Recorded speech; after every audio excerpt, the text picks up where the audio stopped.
Bonjour à tous, on se retrouve enfin pour une nouvelle vidéo. Ça fait un petit moment qu'on a pu publier parce qu'on avait beaucoup de choses à faire. On a eu 2 expos, on a eu un salon de la photo, le PixDay qu'on organise chaque année. Donc c'est vrai que cet été était pas mal occupé, pas mal pris. Mais là on est de retour, on va essayer de publier un petit peu plus régulièrement. Et on se retrouve pour une vidéo où on va un petit peu décortiquer le Tamron 150-500. J'ai ma petite feuille là pour avoir toutes les données techniques. Donc c'est le 150-500 f5.6.7 avec la monture Fujifilm. On l'a eu de l'importateur direct de Tamron, Perro Images, qui nous l'ont prêté. Pour information, ils nous ont rien donné en échange, ils nous ont rien demandé. Donc on a été vraiment libre de le tester et dans la vidéo de vraiment donner notre avis. Les pour, les contre, ils n'ont même pas regardé la vidéo avant la publication. Donc c'est un objectif qui est fait pour l'animalier ou le sport.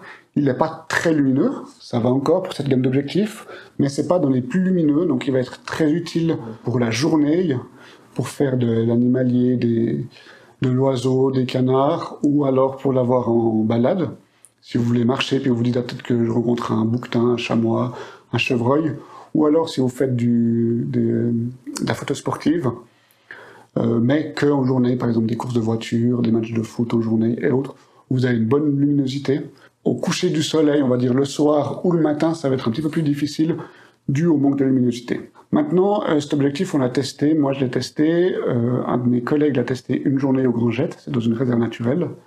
Notre but, c'est un petit peu de vous redonner notre ressenti et pas juste analyser la qualité de l'image qu'il donne, être un petit peu, entre guillemets, des coupeurs de pixels en 4, ou alors de faire un mode d'emploi de comment utiliser l'objectif.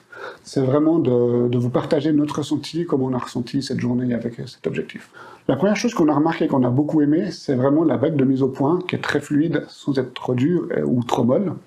Et elle est verrouillable à toutes les focales. Donc ça veut dire que vous mettez à 350 mm, et puis que vous voulez juste décaler un petit peu, vous décaler un petit peu pour avoir un autre angle, mais garder la focale sans avoir besoin de refaire. Vous pouvez verrouiller votre bague de zoom, et votre focale est verrouillée. Vous pouvez aussi évidemment la verrouiller en mode rentrée, comme vous voulez vous balader pour pas que le flux ressorte. Deuxième chose qu'on a bien apprécié, c'est le collier de l'objectif. Il est usiné déjà en monture Arca Suisse, donc sous le collier vous avez la monture Arca Suisse. Ça permet, si vous avez un trépied compatible Arca Suisse, de pouvoir mettre votre collier, donc votre objectif, directement sur votre trépied, sans passer par une plaque d'adaptation, donc ça évite de la perdre, de devoir racheter une. Donc c'est quelque chose qui est très pratique, et on a vraiment beaucoup apprécié ce petit plus, qui permet de se simplifier la vie. Comme autre petit plus, on a aussi le pare-soleil qui est caoutchouqué, donc en fait sur le pare-soleil ils ont mis une petite rondelle en caoutchouc, enfin il est en revêtement caoutchouc. Ça permet, quand vous baladez ou quand vous êtes en affût puis que vous posez sur un rocher, sur un caillou, vous n'avez pas ce bruit de pare-soleil si vous tapez qui fait un petit toc, c'est vraiment ultra silencieux.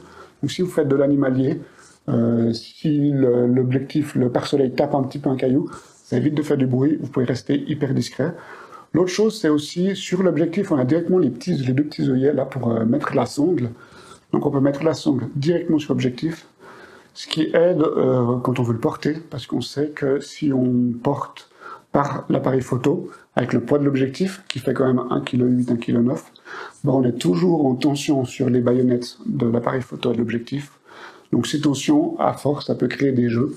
Donc de porter en fait votre matériel par l'objet le plus lourd. Alors quand on a des petites focales, c'est toujours le boîtier, mais quand on commence à avoir des grosses focales, l'objectif devient bien plus lourd que le boîtier, et c'est intéressant de pouvoir porter notre matériel photo par l'objectif. Puis aussi, ça permet d'avoir un centre de gravité qui est mieux réparti. Voilà, on va un peu aborder ce qui est autofocus et stabilisation. Donc, l'autofocus est bon, sans être ultra performant, mais en termes de rapport qualité-prix pour ce type d'objectif, c'est un très bon autofocus. La stabilisation est aussi très bonne. Petite parenthèse un peu, réglez bien, il y a des petits boutons sur le flux de l'autofocus. Réglez bien votre autofocus et votre stabilisation en fonction du type de photo que vous allez faire, parce que nous on avait sorti un peu l'objectif comme ça au magasin pour le tester, on n'avait fait aucun réglage, on n'avait rien lu, et puis on trouvait l'autofocus et puis surtout la stab un peu pas hyper performante. Puis après, en lisant le mode d'emploi, on a vu qu'il y avait plusieurs façons de la régler avec ces petits interrupteurs, et qu'une fois qu'on a fait le bon réglage, on a quelque chose de très performant très bien utilisable. Donc vraiment, encore une fois, lisez les modes d'emploi et renseignez-vous. Les fabricants, quand ils font quelque chose, souvent ils l'expliquent, comment bien l'utiliser, et c'est hyper important. On arrive bientôt à la fin de la vidéo. On avait dit qu'on ne parlait pas trop de qualité d'image, mais on va quand même juste rapidement l'aborder. C'est une très bonne qualité d'image qui est vraiment dans le haut de gamme pour ce type d'appareil photo et d'objectif. Nous, on l'a testé sur un X-T4. Si vous prenez les dernières versions X-T5 chez Fuji, vous aurez, je pense, des images encore un petit peu meilleures. Mais au point de vue qualité optique, on n'a pas vu d'aberration chromatique. C'est vraiment quelque chose un objectif qui est vraiment bon. Le seul petit point négatif, ça va être quand vous êtes dézoomé totalement, vous avez un bon équilibre, mais quand vous zoomez, le fût de l'objectif va sortir. Nous, on a trouvé que la prise en main était un petit peu moins bonne. Donc peut-être sur un Fuji X-T4 ou X-T5, prévoir une poignée qui permettra d'avoir une meilleure prise en main. Après, c'est aussi notre appréciation, peut-être que quelqu'un d'autre trouvera que c'est pas si problématique que ça. Au point de vue du prix, il se situe dans la concurrence, donc c'est un très bon rapport qualité-prix. Donc vraiment un super objectif que je peux que conseiller. On a aussi testé les autres objectifs de la gamme Fuji, donc les téléobjectifs. On a testé le 200 mm f2, le 150-600 et le 100-400. Donc on a fait une vidéo, vous pouvez voir, on l'a mis en lien là. Vous pouvez voir pour aussi comparer cet objectif avec les autres. Mais ouais, notre petit coup de cœur, il va sur cet objectif-là. Le 100-400 de chez Fuji est très bon aussi, mais c'est vrai que c'est un objectif un petit peu vieillissant, donc côté piqué, il commence à être un petit peu moins performant. Donc celui-là, il est vraiment un bon rapport qualité-prix, vraiment un bon objectif. Merci de nous avoir regardés.